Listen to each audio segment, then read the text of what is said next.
Good evening, friends. Welcome to the very first episode of Sips and Stories. I'm J.E. Johnson, JJ to all my friends. Tonight is special, not because it's fancy or polished or perfect, but because I'm in my jammies drinking decaf and finally doing something I've been talking about for months.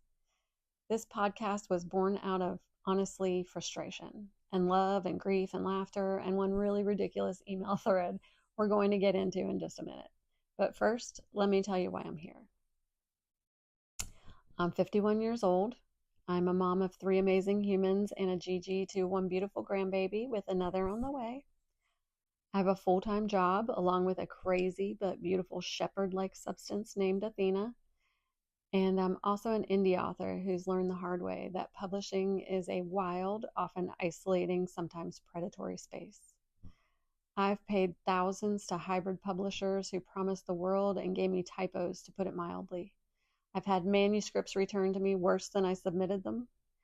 I've reached out to other authors for advice only to hear nothing. And I've watched as people charge desperate writers thousands just to hold them accountable, as if we're paying for a motivational coach at the world's saddest gym. Look, I get it. Some of these are legit businesses. But me, I want to be the person who says, "You need some help? I got you. And no, I don't need your credit card number first. Whatever information I have that's useful for you, I'm willing to give it to you for free." I write romance, and it's not the kind you can just skim and forget. I write books like the With Wine series, 3 deeply emotional stories built around a woman named Alex Kennedy, a character who's been through hell and healing and still finds a way to love. And Roman King. He looks like a total heartbreaker, but would rather just hold your hand in silence while you figure your life out.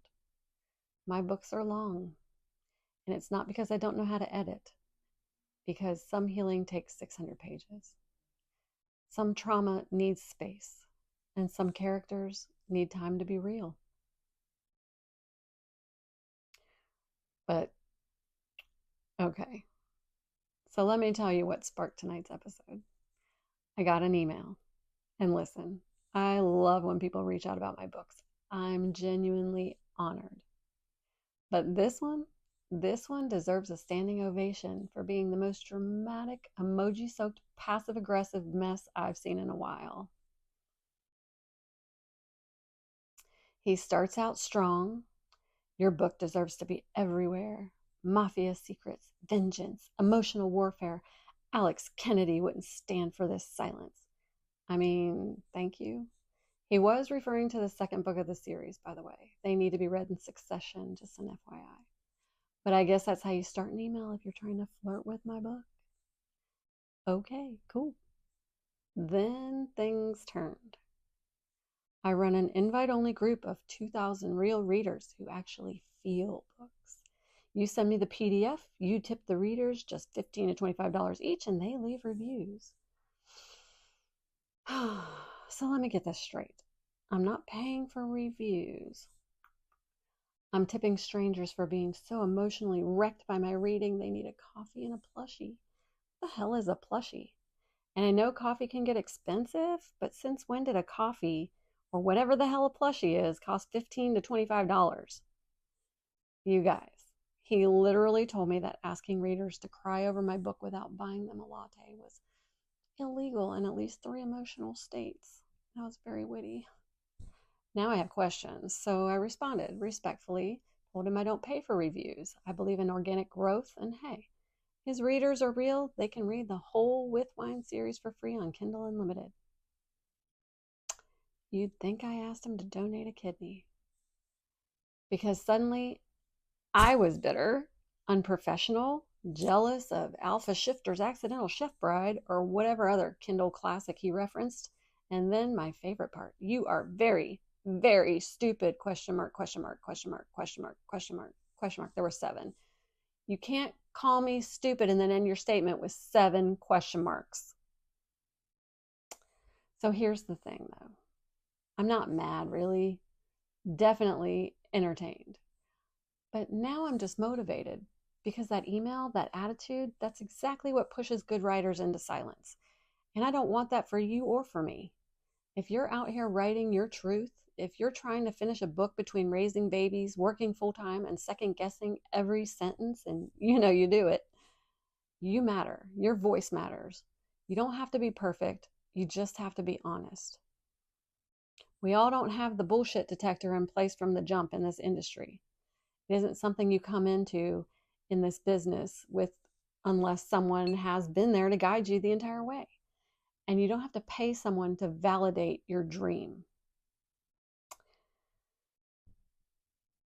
So next week, and if you're still curious about what's next, let me tell you about the rose.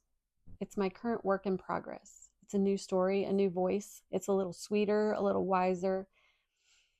And deep breath, I'm planning to query it for traditional publishing. So next week, we're diving into what it's like to go from indie to querying. The doubts, the dreams, the rejection, the hope, and why I believe The Rose is a story that needs to go farther than I can take it on my own. Thanks for being here. That's Sips and Stories. I'll be here every Sunday night at 8 p.m. in my pajamas, drinking whatever keeps me cozy. There will be no pressure, no pitches, just real stuff. We'll talk about writing, publishing, faith, healing, and probably some silly nonsense along the way. But most importantly, we'll talk about the truth. And if you ever message me, I'll answer, because I remember what it felt like to get nothing back. Subscribe to me on my YouTube channel. Follow me at J.E. Johnson Author on Threads, Instagram, and TikTok. Or check out the books that caused all this emotional damage at jejohnsonauthor.com. They are long, they're messy, and they're real just like me. Until next time, stay grounded, stay brave, and don't let anyone who doesn't understand punctuation tell you who you are, or anything else for that matter.